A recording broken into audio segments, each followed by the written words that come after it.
Amém, aleluia. Estamos contentes mais uma vez aqui na cidade de Natal, dando sequência à conferência das igrejas do Nordeste. Começamos a primeira reunião em Recife, a segunda foi ontem à noite em João Pessoa, terceira reunião aqui em Natal e amanhã nós vamos terminar em Mossoró.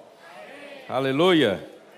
Essa procissão gloriosa, irmãos, o Senhor está nos dando muita luz, graças a Deus, Ele nos conforta, mesmo com a partida do nosso querido irmão Dong, muito querido, muito amado por todos, né? Porque realmente tem sido um grande pai para todos nós, e ele sozinho, né, praticamente desbravou toda essa terra aqui da América do Sul, e através da América do Sul hoje, né, esse evangelho do reino está partindo, ou já partiu, né, para a África, para a Europa, América do Norte, América Central e também até para a Ásia, né? Acabou de haver uma reunião na Ásia.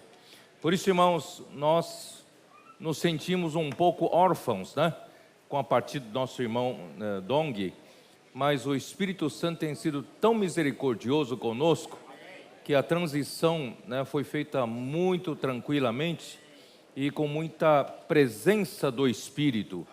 Nós nos sentimos muito confortados, com muita segurança, que a presença do Senhor continua conosco e Ele quer nos levar adiante, Ele quer avançar através de nós, né, com o Evangelho, com o encargo, e nós temos sido realmente bastante encorajados desde essa última conferência em Sumaré, na Estância Árvore da Vida, onde o Senhor nos abençoou, né, demais com a palavra, e o sentimento dos irmãos é de unanimidade, é de unidade, de harmonia, e todos muito animados, e nós nos sentimos como que estivéssemos num momento de graça. Aí de lá nós somos para as 4 principais conferências regionais que sempre compõem, né, as mensagens compõem o alimento diário. Nós fomos para Ribeirão Preto, todas essas 4 regiões, eu e Esdras fizemos questão de estarmos juntos, né, para sinalizar às igrejas que nós somos um, estamos avançando juntos, certo? E nós, por um lado, né, nós nos sentimos incompetentes, incapazes de levar essa obra tão grande adiante. Nós somos apenas membro do corpo de Cristo, que o Senhor nos deu uma função especial, e a nossa função é de coordenar, junto com vários cooperadores, obreiros, os irmãos presbíteros das igrejas e também com todos os santos, né, essa obra que o Senhor nos encarregou. A nossa obra, irmãos, é para o progresso do Evangelho. O Senhor nos incumbiu a isso, nós vamos dar nossa vida até o último ar que respiramos, nós vamos lutar por isso, até o Senhor voltar, até o reino de Deus, né, chegar aqui na terra. Irmãos, nós temos sido, como disse, né, durante essas 4 conferências regionais, irmãos, o Senhor abençoou demais. Cada região, cada conferência, número de pessoas crescendo, né, nas conferências, sem nós termos feito nenhum apelo especial, mas, irmãos, o número foi um número, de certa forma, um número recorde, né? Desde Ribeirão Preto, em Brasília, né, o número havia caído para 700, 800 pessoas nas últimas conferências, mas nessa conferência subiu para 1.300 pessoas. E depois nós tivemos em Piracicaba, tivemos uma conferência muito doce, né, muito desfrutável. O louvor foi, sim, de muito desfrute, e a palavra, então, irmãos, foi sublime. O Senhor foi misericordioso conosco, e nós tivemos em São Paulo, a conferência em São Paulo, para mim foi uma das melhores conferências em São Paulo. O serviço dos santos foi impecável, a participação também, nós também tínhamos caído, o número tinha caído nas últimas conferências para 700 pessoas, 800 pessoas, subiu para 1.300 também, né? Então, irmãos, nós sentimos que o Senhor é conosco e o momento é bom. Então, irmão, nós temos que aproveitar o momento do Espírito para nós avançarmos mais, sermos mais fiéis ao Senhor, né? Fazer com que cada reunião da igreja, de cada igreja, seja uma reunião cheia de vida, cheia de entusiasmo, cheia de alegria, não é isso? Vamos restaurar a alegria entre nós, restaurar o entusiasmo entre nós, não é isso? E nunca deixe, irmãos, que uma reunião marcada às 7h30, não é isso? O irmão responsável vai abrir o local de reuniões às 7:45 e vai afinar o violão 7:50, não é isso? Para começar às 8, irmãos, e daquele jeito, né? Então, irmãos, esse tempo já passou. Agora, irmãos, todos estão entusiasmados em servir ao Senhor, em vir cedo, né? Orar pela reunião, né? E nós fazemos inclusão de vários irmãos, principalmente da geração mais jovem, participando do serviço da igreja, e os grupos familiares, irmãos, revitalizados, cheios de ânimo, ganhando pessoas novas, e cada reunião, irmãos, o Senhor está acrescentando os que vão sendo salvos dia a dia, contando-nos com a simpatia do povo. Irmãos, nós estamos voltando a viver nos tempos dos Atos dos Apóstolos, né, do capítulo 2 dos Atos dos Apóstolos. Portanto, irmãos, nós estamos num momento muito bom. Portanto, irmão, não é hora da gente relaxar.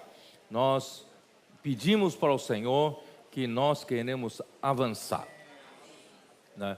E essa série de conferências que vem desde Recife, João Pessoa, agora é Natal, o título, né, dessa reunião é Deus, Ele há de completar a boa obra que começou em nós.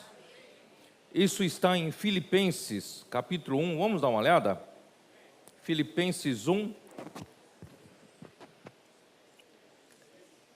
versículo 6. Eu vou ler desde 3 para vocês verem um contexto. Dou graças ao meu Deus por tudo o que recordo de vós, fazendo sempre com alegria súplicas por todos vós, em todas as minhas orações, pela vossa cooperação no Evangelho, desde o primeiro dia até agora. Estou plenamente certo de que aquele que começou boa obra em vós, há de completá-la até o dia de Cristo Jesus. Irmãos, a igreja em Filipos, já dissemos lá na instância, foi uma igreja levantada por Paulo e Silas, também na companhia de Timóteo, como um aprendiz.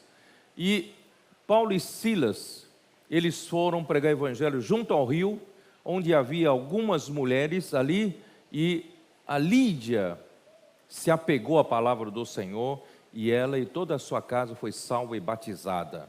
E mais tarde surgiu uma situação, Paulo e Silas foram para a prisão, em lugar de reclamar e murmurar, eles estavam alegres, oraram, cantaram, né?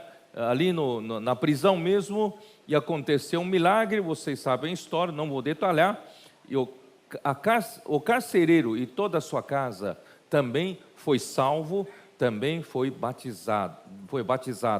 Irmãos, graças ao Senhor, a igreja de Filipos foi levantada dessa maneira tão íntima, né, tão doce, através da visitação missionária, né, de Paulo e Silas, dessa maneira tão simples, assim como, irmãos, os nossos colportores hoje fazem a mesma coisa, exatamente a mesma coisa, mesmo trabalho, quando eles vão para uma cidade, não é isso? Eles também não sabem por onde começar, dependem do Espírito, e o Espírito os guia, né, para uma família, para outra família, e assim começa a haver uma igreja começando pelas duas famílias. Por isso, irmãos, nós temos que ver por esse ângulo que a igreja em Filipos era uma igreja muito íntima do apóstolo, não é? Ela é uma igreja, irmãos, que participava da graça do Evangelho. Quer dizer, Paulo pregava o Evangelho em outras cidades, eles oravam por Paulo, eles intercediam, mas não só isso, eles também mandavam ofertas para o sustento do apóstolo. Pouca gente se lembra de que quem está na frente da obra, ele tem suas necessidades. Ele tem que comer, tem que dormir, não é isso? E ele também tem que pregar a palavra. Mas poucas igrejas se lembraram, mas a igreja em Filipos não se esqueceu. A igreja em Filipos mandou o que era necessário para Paulo, quando ele desceu para Tessalônica, não só uma vez, mas 2 vezes. Depois lá em Corinto, a mesma coisa. Paulo chegou em Corinto sozinho, ele teve que fazer tendas, porque ele era ofício dele para poder se sustentar. Ali conheceu um casal maravilhoso, que se tornou um casal cooperador de Paulo, Áquila e Priscila. Mas se Paulo continuasse a trabalhar fazendo tendas, não teria muito tempo para pregar a palavra. Graças a Deus que as igrejas da Macedônia, lideradas por igreja em Filipos, mandaram o que era necessário para Paulo poder pregar a palavra com tranquilidade. Irmãos, isso que vocês acabaram de fazer, participando do sócio do Evangelho, vocês estão se associando à obra do Evangelho. Vocês estão se associando ao progresso do Evangelho. A partir dessas ofertas de vocês, irmãos, alguns casais que foram chamados por Deus, tiveram chamamento de Deus para migrar, vão ter condições de migrar, para nós conseguirmos, irmãos, preencher esse vazio branco nesses 4 estados tão importantes do Nordeste brasileiro. Então, irmãos, por causa da sua oferta, nós vamos ter condições, irmãos, de encher de verde de vida, né? Levar vida para todos, até que em todo lugar, irmãos, haja vida da igreja. O que é vida da igreja, irmãos? É um lugar onde é autossustentável, né? Se multiplica, é o lugar que se multiplica, se cuida e se prega o Evangelho. Então, irmãos, graças ao Senhor pela participação, né, do Evangelho também de vocês. Assim era a igreja em Filipos, né?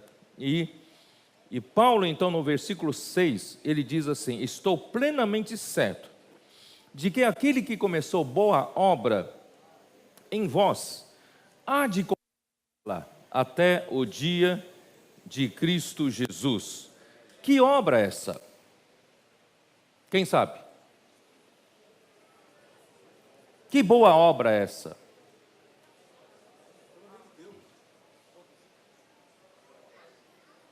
O que você acha? Por isso que eu fiz você ler também capítulo 2, né? Versículo 12. Assim, pois, amados meus, como sempre obedecestes, não só na minha presença, porém muito mais agora na minha ausência. Presta bem atenção na obediência. Sempre obedecestes. Então, obediência aqui, eu vou explicar melhor. Obediência aqui é uma palavra-chave. Não só na minha presença, porém muito mais agora na minha ausência. Desenvolvei a vossa salvação com temor e tremor. Irmãos, nós temos uma salvação para ser desenvolvida em nós.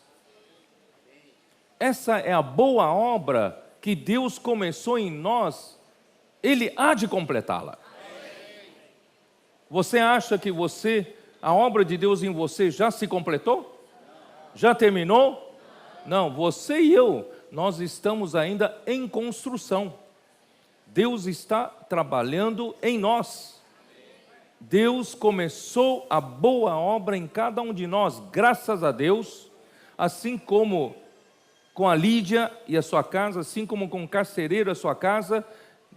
eles encontraram o Senhor, se converteram, confessaram o nome do Senhor Jesus, foram salvos, a obra recém começou. E você também, graças a Deus, que você creu no Senhor Jesus. Você creu no seu sangue redentor. Recebeu o perdão dos pecados e o Espírito te regenerou. Você hoje é um filho de Deus, verdadeiramente um filho de Deus. Você tem a vida de Deus no seu espírito. Então o seu espírito você foi regenerado no seu espírito pelo Espírito. E hoje, irmão, você é uma pessoa que nasceu de novo. O seu espírito foi salvo, porque o Espírito de Deus entrou no seu espírito. A vida de Deus entrou no seu espírito. Deus está no seu espírito, Cristo está no seu espírito. Está claro? Nunca mais ele sairá. Uma vez que você creu no Senhor Jesus, Cristo está no seu espírito. Então, irmãos, essa etapa chama-se a etapa da salvação do Espírito. O seu espírito foi salvo, uma vez salvo, salvo para sempre. Você é filho de Deus, não tem mais alguém dizer para você, você pecou demais, você não é mais filho de Deus, não. Uma vez nascido de Deus, você será para sempre um filho de Deus. Todavia, a sua alma, no momento em que você aceitou o Senhor Jesus, o seu espírito recebeu a salvação. O espírito é vida por causa de Cristo, por causa do Espírito. Isso está em Romanos 8, não é isso? Mas a sua alma continuava do jeito que era. Foi pouco mexido, pouco alterada, não é isso? Então, a partir do momento em que você recebeu o Senhor Jesus como seu Salvador, como seu Senhor, o seu espírito foi salvo, daí começa a segunda etapa da sua salvação. Você sabia disso? A segunda etapa da sua salvação é a salvação da alma. Porque a alma é constituída de 3 partes. Quais são as 3 partes? Quem sabe? Na sua alma você tem a mente, emoção e vontade. A mente é a parte líder da sua mente, da sua alma, né? A mente é a parte que pensa, é a parte que considera.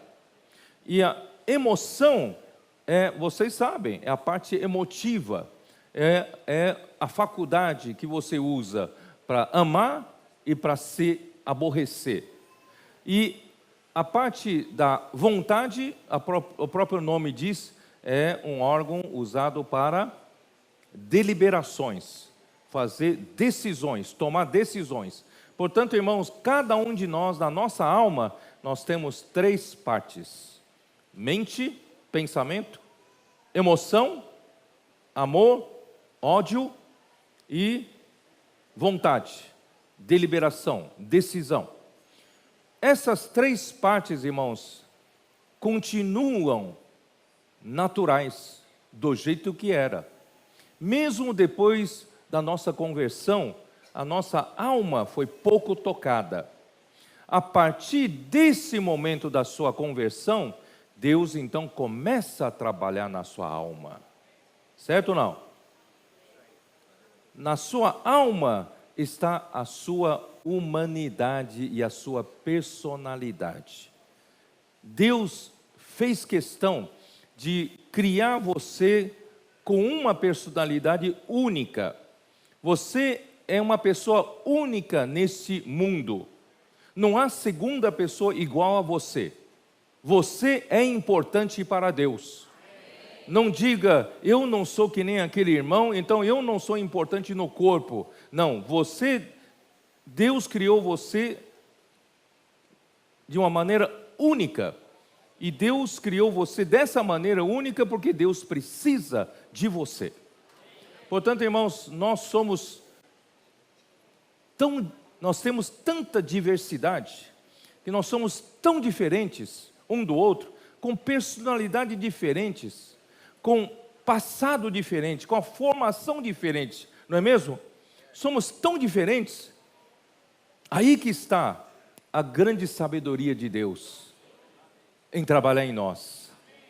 Por isso, irmãos, por sermos tão diferentes da alma, nós temos muita dificuldade de convivência. O nosso maior problema é conviver juntos, servir juntos, trabalharmos juntos, porque começa a haver choque de personalidade, choque de humanidade, de alma mesmo, não é? Por isso, irmão, nossa alma precisa de salvação. Deus precisa salvar a nossa alma com a sua vida. Se você colocar a sua mente no Espírito, vai ter vida e paz. Se você colocar a sua mente na carne, vai para a morte. Então a sua mente é quem decide para onde você quer inclinar-se, quer pender-se. Se você pender a sua mente no Espírito, você vai estar ganhando vida e paz, você vai estar ganhando a salvação da alma. Mas se você pender para a carne, você vai receber vida e sua alma vai estar do jeito que está, inalterada. Irmãos, graças a Deus que Deus deseja nos salvar completamente. A boa obra que Ele começou em nós, há de completá-la até o dia de Cristo Jesus. Essa é a nossa certeza. Mas Ele precisa da sua cooperação. Precisa da sua cooperação. Então agora eu vou explicar um pouco por que essa carta de Paulo aos Filipenses. Porque Paulo tinha necessidade de escrever para essa igreja tão querida, essa igreja que não tem nenhum problema com o apóstolo. O apóstolo era muito querido entre eles. Toda a palavra que o apóstolo deu ali no meio deles foi muito bem recepcionada, muito bem recebida, não é? Eles amavam demais a palavra, amavam demais o ministério de Paulo. Eles eram um com o apóstolo. Todavia, assim como vocês, né? Vocês também, durante esses anos todos, debaixo do ministério de Mondong, vocês têm seguido essa palavra, vocês têm aprendido a invocar o nome do Senhor, vocês têm aprendido a negar a vida da alma, pelo menos ouviram essa palavra, não é isso? Sobre negar a vida da alma, e vocês têm amado essa palavra. Todavia, quando os filipenses, que não tem problema com o apóstolo, quando o apóstolo partiu de Filipos, eles começaram então a viver a vida da igreja, agora precisam servir juntos. Quem que vai abrir o local de reuniões? Quem vai fechar o local de reuniões? Quem que vai servir a recepção? Quem vai arrumar as cadeiras? Quem vai pagar aluguel? Quem vai limpar o chão? Hein? Serviço de transporte, crianças, adolescentes, jovens. Começa a haver necessidade de comitês, de grupo de serviço para servir cada item específico. Aí quando junta esse comitê então para servir juntos, começa a haver conflitos, começa a haver problemas, diferenças de opinião, contendas surgem, vanglória surge. Irmãos, assim foi com a igreja em Filipos. Não tem problema com apóstolo, não tem problema com a palavra da economia de Deus, não tem problema com as mensagens. Mas na hora de praticar a palavra, para viver a vida da igreja, para começar a servir junto com os santos, começa a haver problemas. Irmãos, que problema, de que espécie é esse problema? É justamente da nossa alma não salva, não transformada.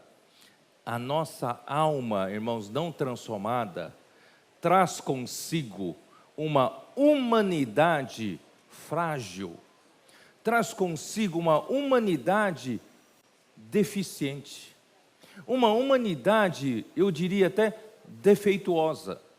Por quê? Porque, irmãos, quando Deus criou o homem com uma humanidade perfeita. A mente, emoção, vontade totalmente feita como uma luva, esperando a mão de Deus entrar nessa luva para ser o seu conteúdo, sua consistência. E a partir daí, irmãos, o homem iria funcionar maravilhosamente bem com a sua alma e com a sua personalidade e humanidade. Todavia, em lugar de comer da árvore da vida para receber essa mão na nossa humanidade, na nossa personalidade, o homem não comeu da árvore da vida. O homem enganado, a Eva, né? Enganada pela serpente, foi comer da árvore que Deus disse que não comesse. No dia em que comesse, certamente morreria. Porque esse morrer, irmãos, é que o homem preferiu sair debaixo da linha de autoridade de Deus. Isso eu falei em João Pessoa, da linha de autoridade de Deus, e preferiu, irmãos, ir obedecer a outra linha de autoridade do império das trevas, autoridade clandestina de Satanás. E o que receberia em lugar de vida seria a morte. O homem recebeu a morte. E como resultado, o pecado entrou no homem, e pelo pecado a morte também passou para todos os homens. Então, irmãos, nós, em lugar de Deus, a vida de Deus, entrar em nós como a luva, para preencher, para dar consistência à nossa personalidade, à nossa humanidade, não permitimos que Deus entrasse para preencher, pelo contrário, nós permitimos, irmãos, que essa corrupção, essa mudança, nós somos para o império das trevas e nós fomos contaminados. A nossa humanidade foi contaminada, foi corrompida. A partir daí, irmãos, se você lesse os primeiros livros da Bíblia, em Gênesis, primeiros capítulos, você vai ver que o homem logo perdeu totalmente a forma. A violência começou a se multiplicar dentro dos homens e a maldade era contínua, né? O desígnio do coração do homem era continuamente mau. E a violência começou a se multiplicar entre os homens e a corrupção, não é? Se espalhou para toda essa terra e hoje não para de se espalhar. Ainda continua essa corrupção. Justamente, irmãos, por desencabeçamento de Deus, está debaixo de uma autoridade clandestina do império das trevas. Irmãos, a nossa personalidade, a nossa humanidade foi contaminada, foi estragada. É ou não é? Você reconhece isso ou não? Embora haja uma coisa de amor ainda em você, da bondade, mas, irmãos, é uma coisa muito fraca, muito fraca. E Deus sabe disso, Deus sabe disso. Deus conhece a nossa natureza humana. Jesus, quando esteve na terra, vou fazer um teste ao Reis. Cadê o Reis? Ô Reis, agora você não vai falhar, tá? Você falhou ontem em João Pessoa, tá? Renato, fica quieto, tá? Agora, tá. Jesus, quando esteve na terra, ele sabia que era a natureza humana, sabia como era a humanidade nossa, precária, contaminada, corrompida. Onde está esse versículo, Reis? Ah, hoje você preparou, né? É. João 2:25, vamos lá. João 2:25.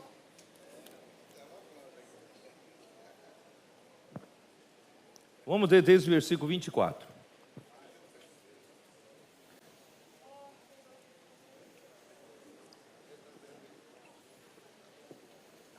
Mas o próprio Jesus não se confiava a eles, porque os conhecia a todos.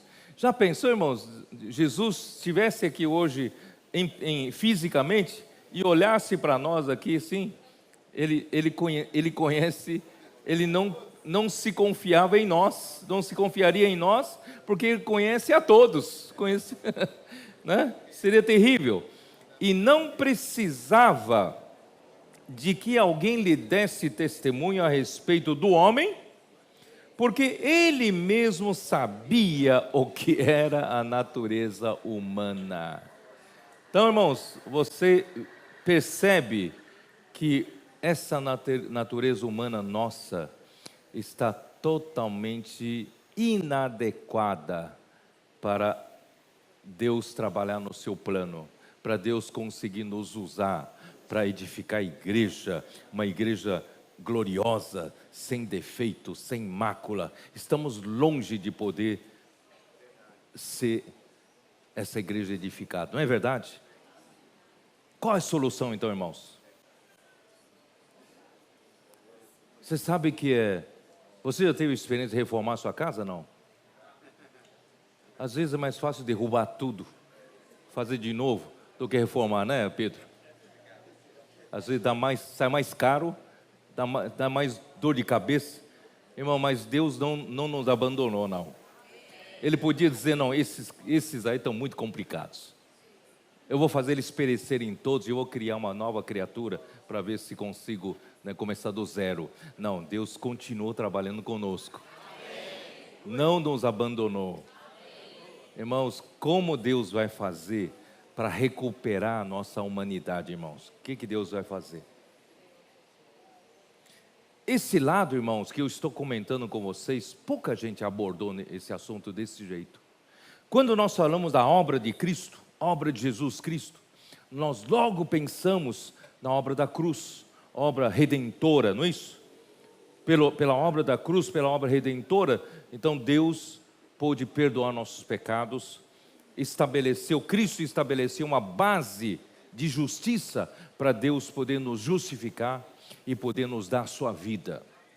Mas, irmão, nós nunca percebemos tão claramente como agora, dessa vez, em Filipenses, de que Deus precisou fazer um trabalho que, ocultamente, que você nem percebeu direito, que Deus precisou preparar a humanidade de Jesus de uma maneira tão bem preparada, tão bem refinada, para poder atender a nossa necessidade de carência na nossa humanidade hoje.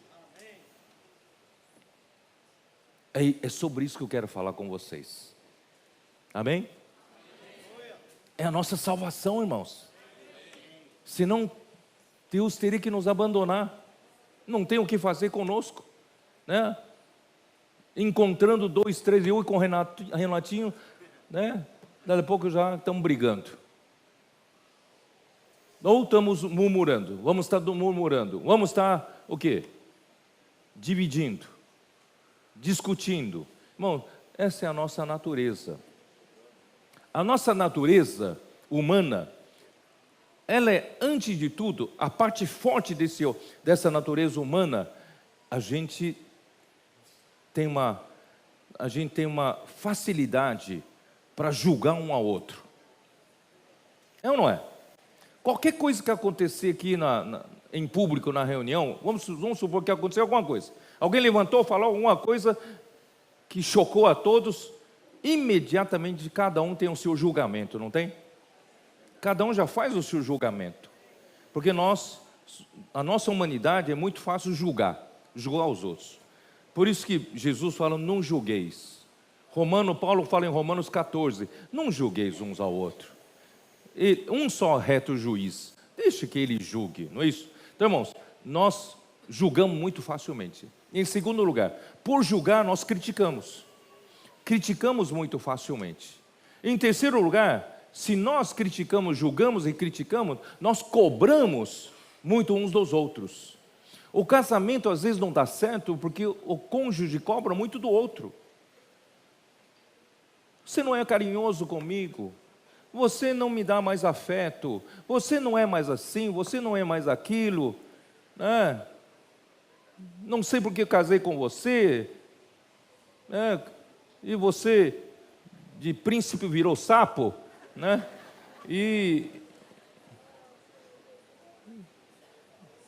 Irmãos, é assim a nossa personalidade. Há muito pouco de exercício do amor entre nós, muito pouco do exercício do perdão. Perdão não é nosso forte. Mateus 18, Jesus falou uma parábola, onde aquele senhor tinha o quê? Foi cobrar uma dívida muito grande do seu servo, e essa dívida era impossível desse servo pagar. Ia metê-lo na prisão.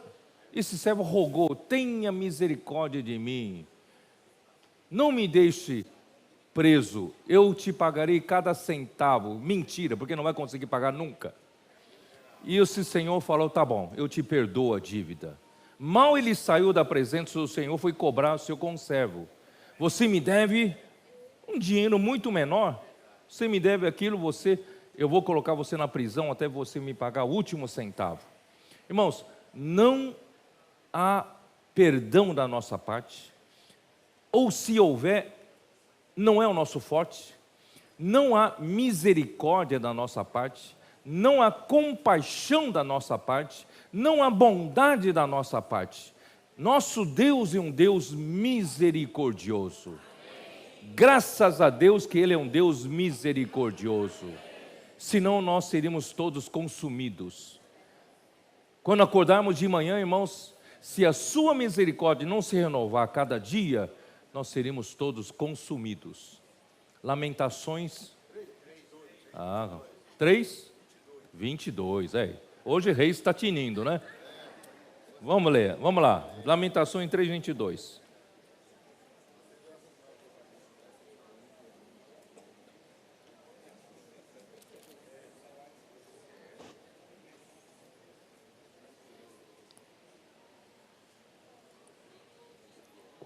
Vocês querem ler?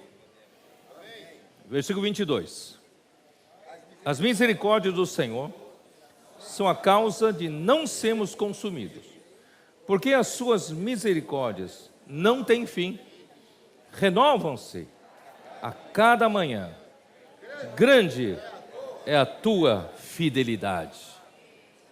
Irmãos, a misericórdia é a qualidade principal de Deus, que é amor. Deus é amor.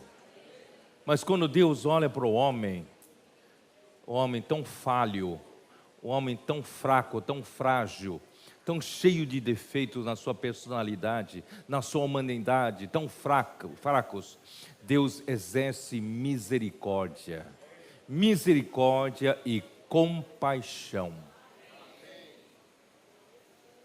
Imagina, irmãos, sem essa qualidade de misericórdia e compaixão, bondade e perdão, para a gente conviver aqui como igreja, seria horrível. Não conseguiríamos conviver, não é mesmo, irmãos? Graças a Deus, Deus preparou Jesus, na sua humanidade, Deus preparou todas essas qualidades que nos faltam, estão na humanidade elevada de Jesus Cristo. Por que eu digo isso? Voltando lá para Filipenses. Vamos ler Filipenses 1:8.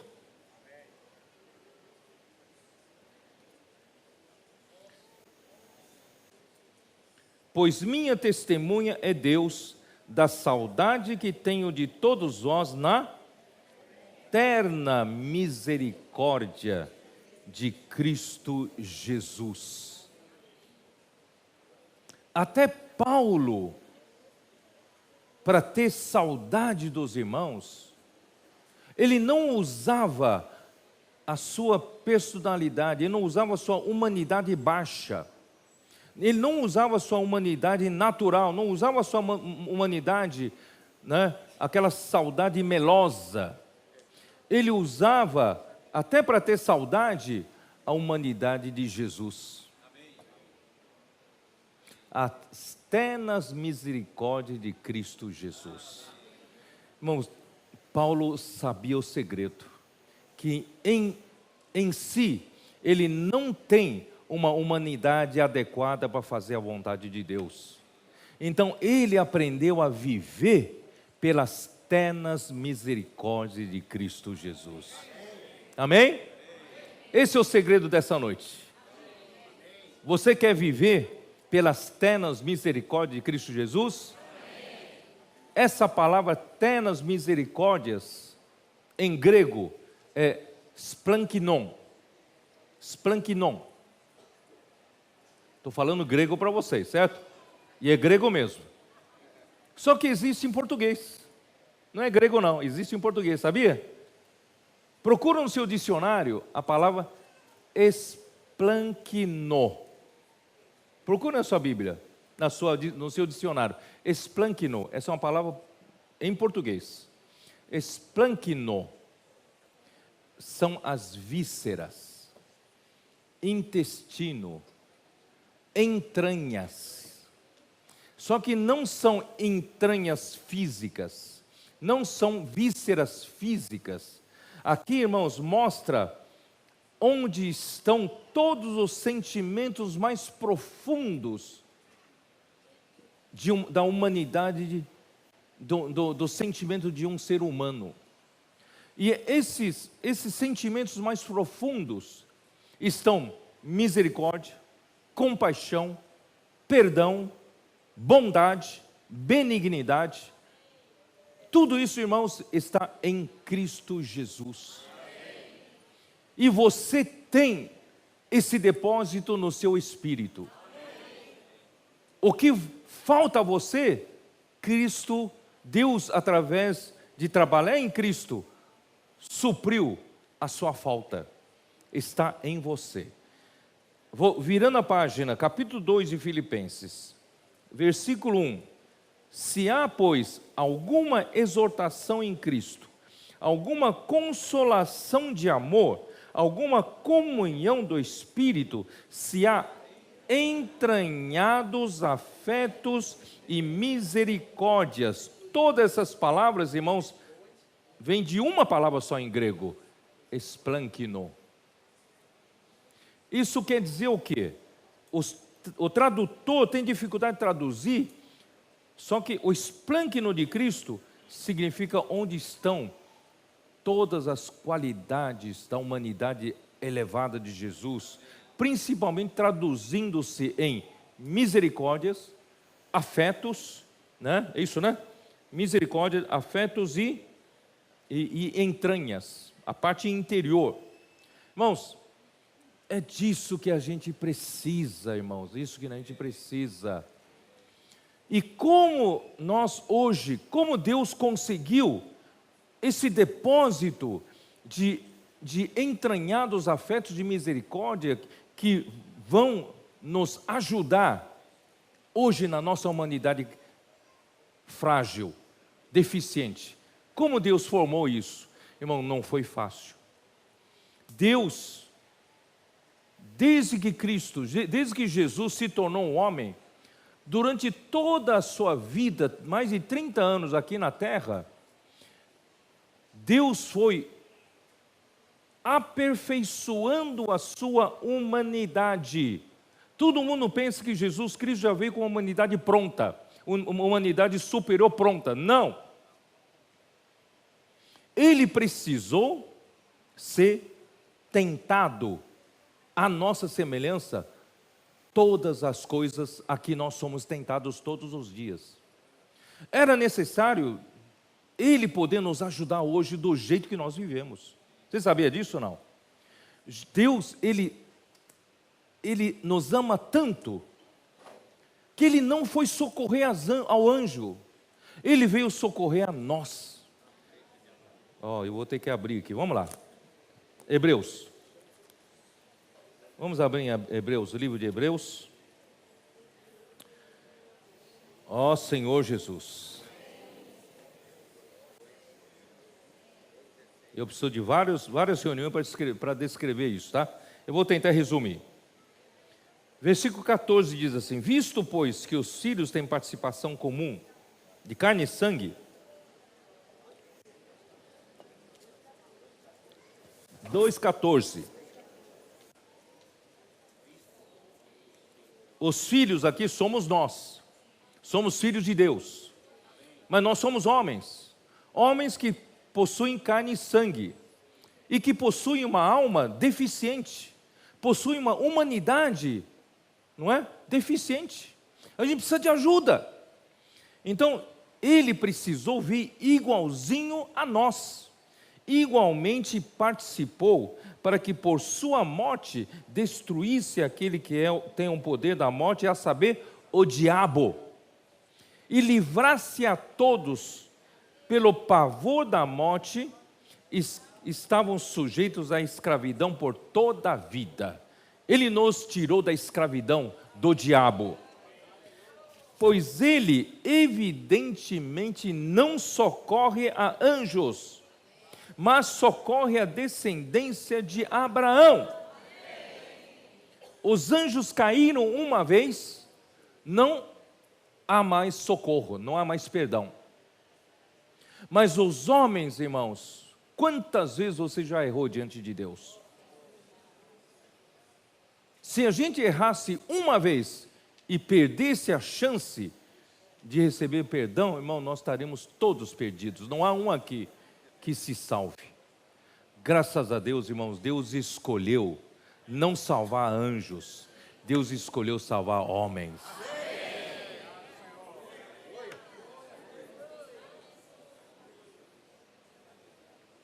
E não só salvar o nosso espírito, Ele quer nos salvar completamente. Aquele que começou a boa obra em nós, há de completá-la até o dia de Cristo Jesus. Essa parte da salvação da alma, irmãos, é muito difícil para Deus, mas Ele prometeu terminar essa obra, essa boa obra. Então Deus, Ele precisava fazer com que Cristo juntasse todas as ferramentas necessárias para ajudar hoje a nós, na nossa humanidade falha. Então eu vou mostrar para vocês. Por isso mesmo, versículo 17, convinha que em todas as coisas se tornasse semelhante aos irmãos, para ser misericordioso. Essa palavra tem pouco no nosso dicionário. Misericordioso e fiel sumo sacerdote nas coisas referentes a Deus, para fazer propiciação pelos pecados do povo. Pois naquilo que ele mesmo sofreu, tendo sido tentado, ele foi tentado. A gente pensa, não, Jesus, né? Ele foi tentado à nossa semelhança. Ele então é poderoso para socorrer os que são tentados. Irmão, Deus preparou a humanidade de Jesus para nos socorrer. Ó Senhor Jesus. Capítulo 2, versículo 5, não vou nem ler. Todos vocês sabem que o irmão Dong viu nesse versículo que nós estamos destinados para o reino. Deus está fazendo de nós filhos crescidos, maduros, para naquele dia assumir o reino juntamente com Cristo, não é? E Deus prometeu coroar o homem de glória e de honra, e sujeitar todas as coisas debaixo dos nossos pés. Essa é a promessa de Deus. Mas como vai ser isso? Porque até agora a gente não vê isso acontecer. Nós não vemos nada sujeito a nós. Mas Deus preparou um homem. Olha, versículo 9. Vemos, todavia, aquele que por um pouco, tendo sido feito menor que os anjos, Jesus, por causa do sofrimento da morte, foi coroado de glória e de honra, para que pela graça de Deus provasse a morte por todo homem. Foi necessário esse homem Jesus, irmãos, provasse a morte por nós. E ele foi coroado de glória e de honra. Porque convinha, versículo 10, que aquele por cuja causa e por quem todas as coisas existem, conduzindo muitos filhos à glória, aperfeiçoar-se por meio de sofrimentos o autor da salvação deles. Você sabia que Deus, para obter uma humanidade adequada, elevada pela vida de Deus, em Jesus precisou sofrer? Você sabia que Jesus precisou ser aperfeiçoado? Para se tornarmos o nosso autor da salvação.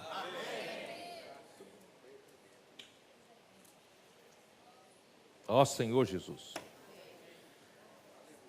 Capítulo 5, versículo 7. Ele, Jesus, nos dias da sua carne, tendo oferecido com forte clamor e lágrimas, orações e súplicas a quem o podia livrar da morte, e tendo sido ouvido por causa da sua piedade, ele viveu uma vida humana, parecendo-se com Deus. Isso é piedade. É uma humanidade que se manifestava Deus. É isso que Deus quer fazer com cada um de nós. Deus quer ver piedade em você. Você é um ser humano? Você, na sua humanidade, precisa manifestar Deus. Isso é piedade, né? Que mais? Vamos lá. Embora sendo filho, aprendeu a obediência pelas coisas que sofreu. Jesus aprendeu a obediência. Obediência está relacionada à autoridade de Deus.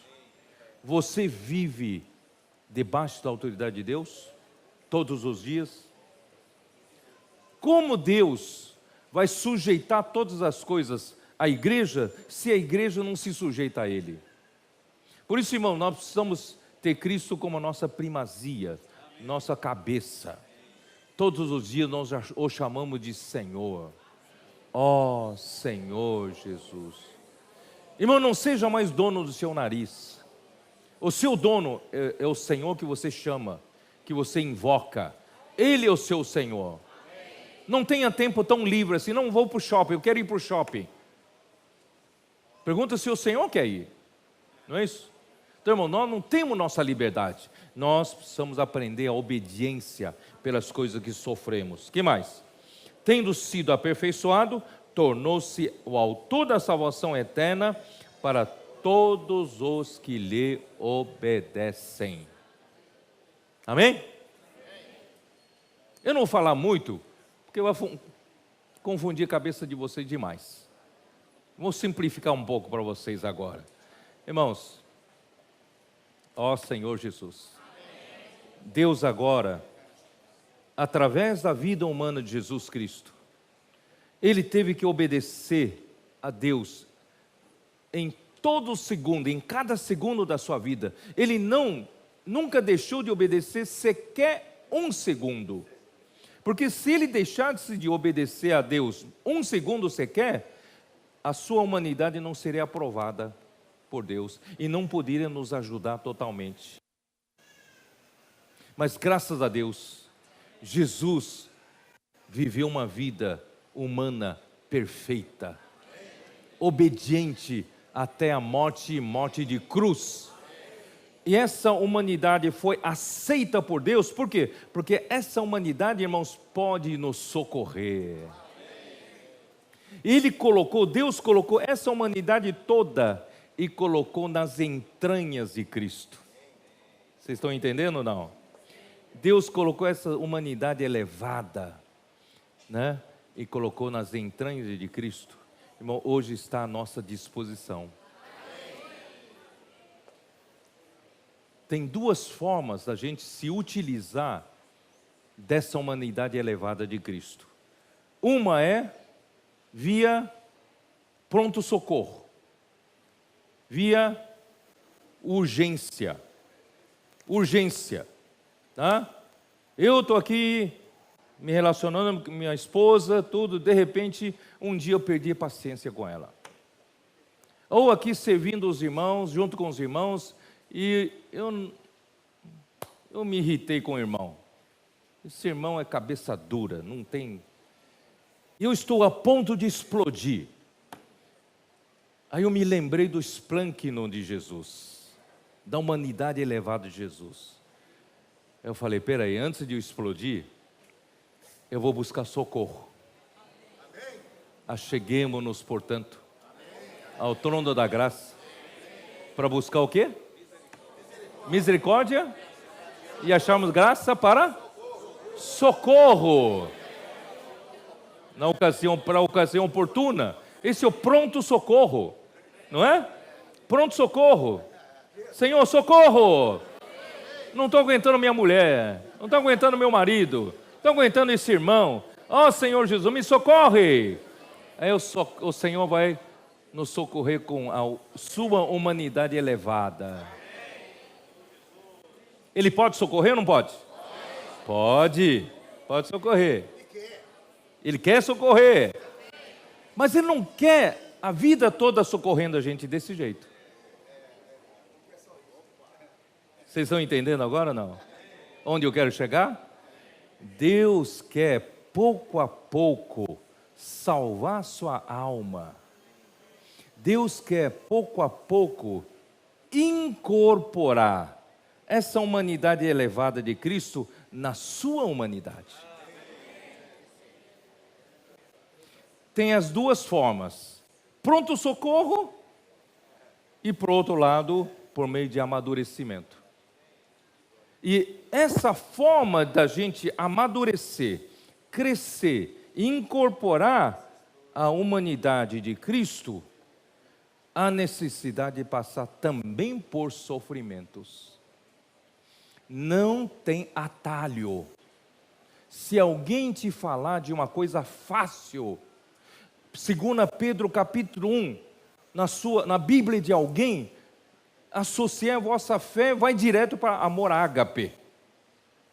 Não acredite que é mentira. Como é que está a sua 2 Pedro 1 em Reis? Você já está puxando a cola, vai lá. Vai.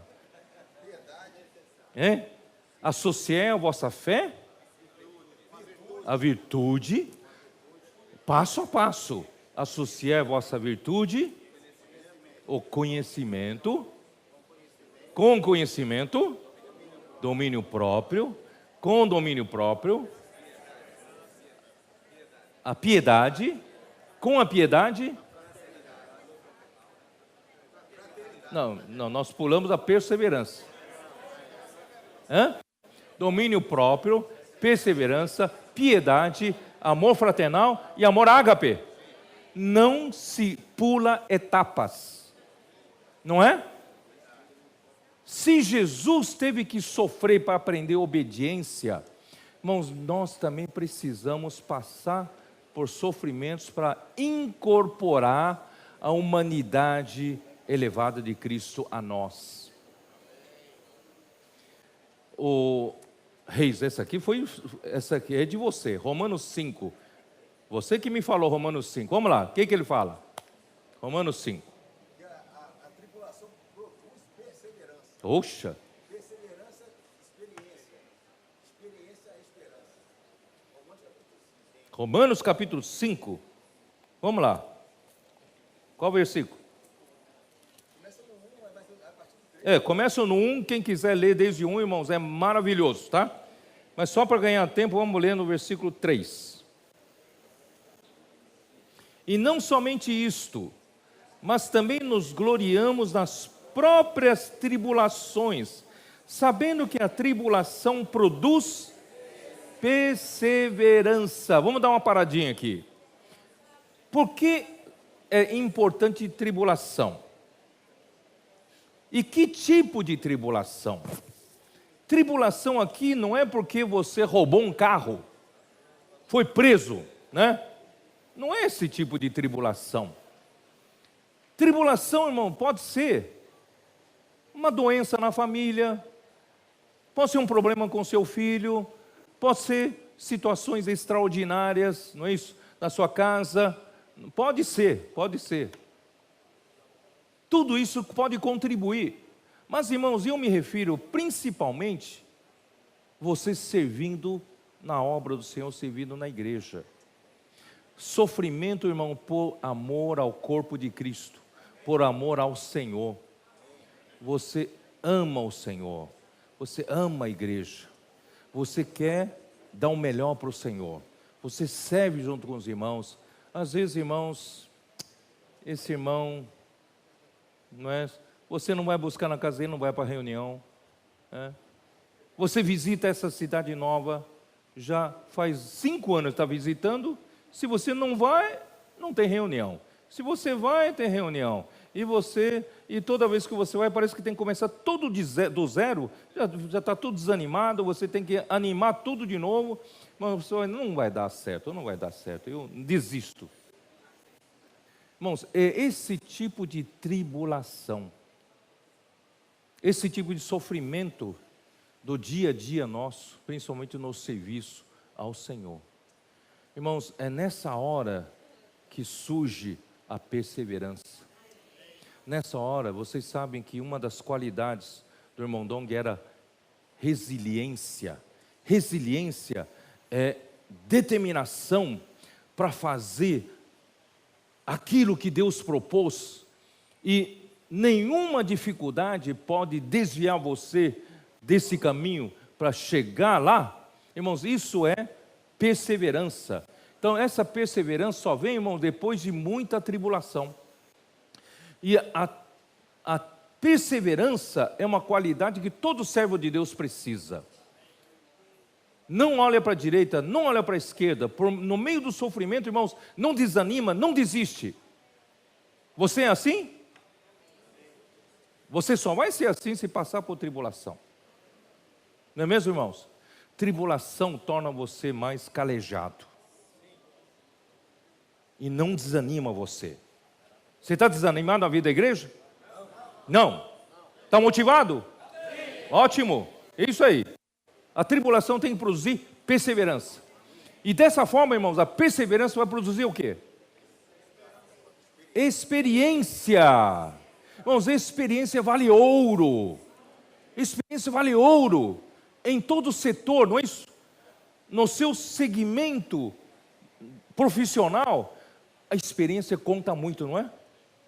Uma pessoa inexperiente e uma pessoa experiente, tem uma distância muito grande.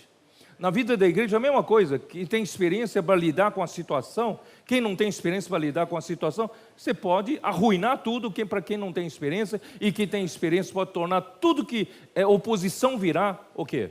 Virar tudo a favor. Irmãos, isso é experiência. E da experiência vem a esperança. Esperança porque Deus outorgou por meio do seu Espírito Santo o amor que Ele derramou em nós. A gente acredita, irmãos, que na humanidade de Jesus, o principal elemento que elevou a sua humanidade é o amor de Deus. Deus é amor. Irmãos, dessa forma você vai amadurecer.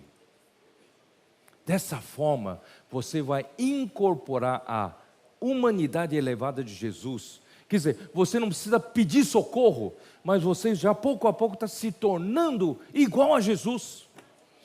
A sua personalidade está incorporando essas qualidades de Jesus, porque você é tão um com Ele, tão maduro já com Ele, irmãos, que Ele incorporou essas qualidades em você. Você não quer ser essa pessoa? Irmãos, a igreja precisa disso. Sabe por quê? Porque, irmão, nós podemos no passado ter passado anos e anos dando voltas no deserto. Sabe por que o povo de Israel ficou 40 anos no deserto? Quem sabe por quê, hein? Por quê? Por quê?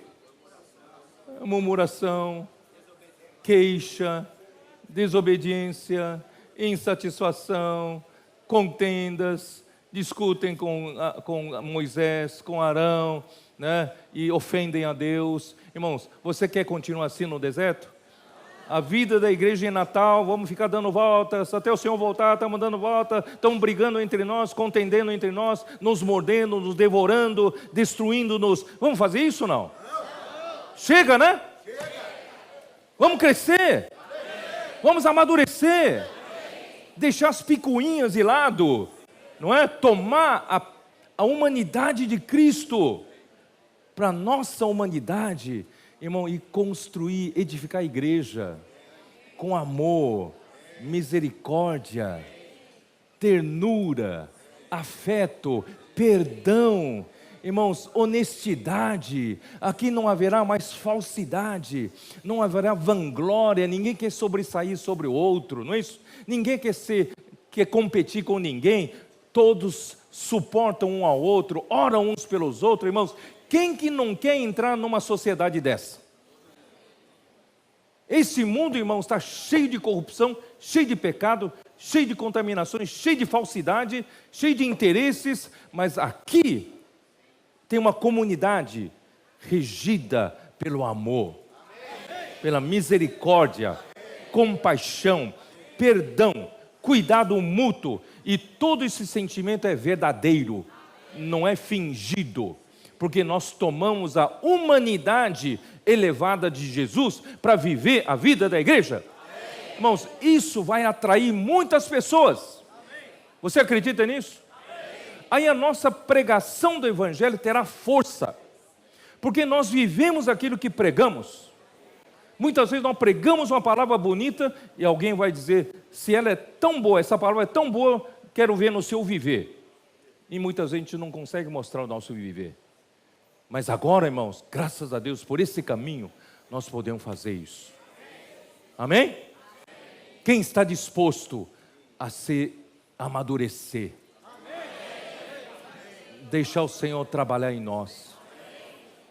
Por isso que em Hebreus 6, né? Hebreus 6. Ó Senhor Jesus. Hebreus 6. Não, Hebreus 5, versículo 11.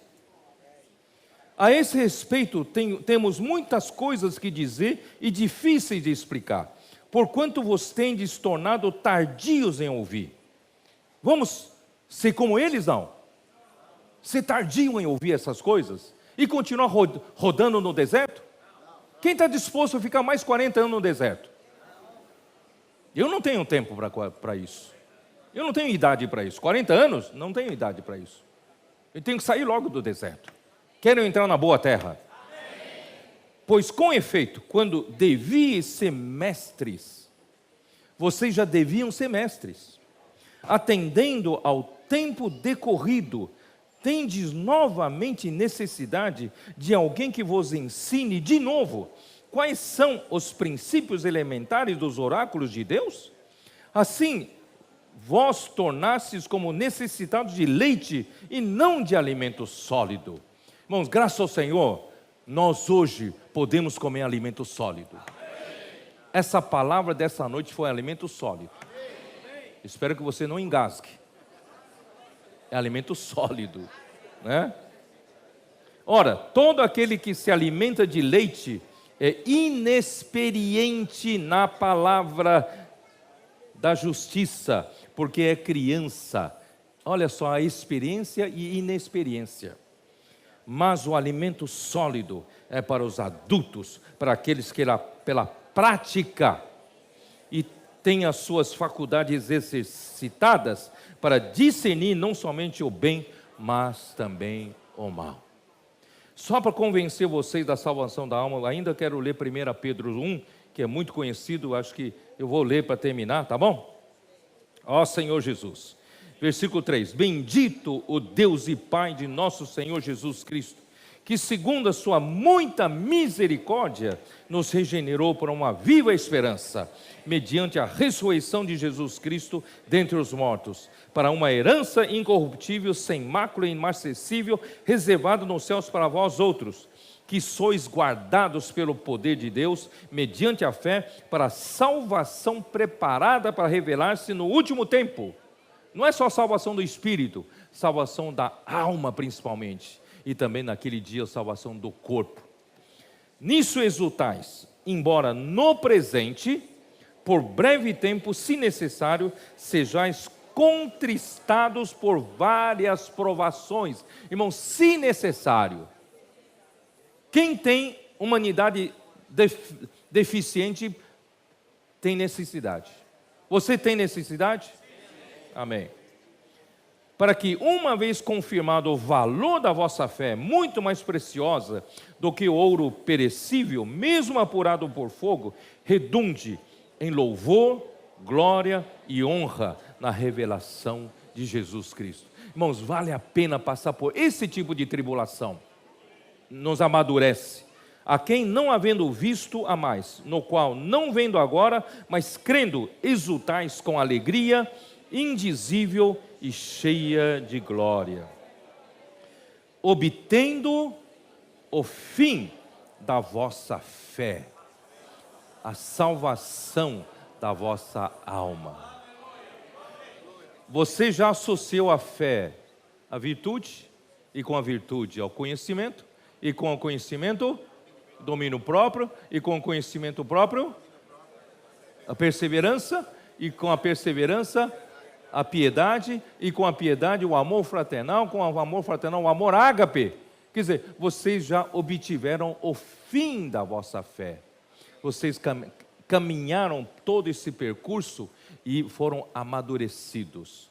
Deus conseguiu colocar a humanidade elevada de Jesus, incorporou na sua humanidade. Você não precisa mais pedir na sala de emergência: Senhor, me socorre com uma qualidade. Não, hoje já estão sendo depositadas, formadas na sua própria humanidade. Amém, irmãos? Daí, irmãos, nós não vamos mais ficar dando voltas no deserto. É o melhor.